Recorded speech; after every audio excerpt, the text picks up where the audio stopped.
फिर से वही अंदाज के साथ किताबों में धूल लगने से कहानियां खत्म नहीं होती।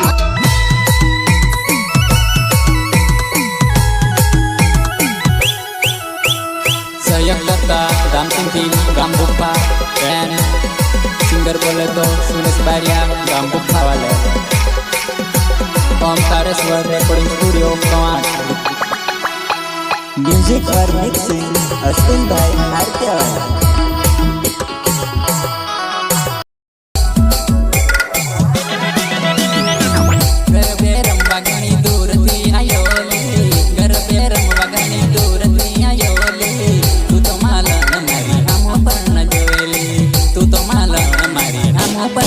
हीरा बेटे जरा संभाल के, क्योंकि न्यू सिंगर की एंट्री होने वाली है मार्केट में।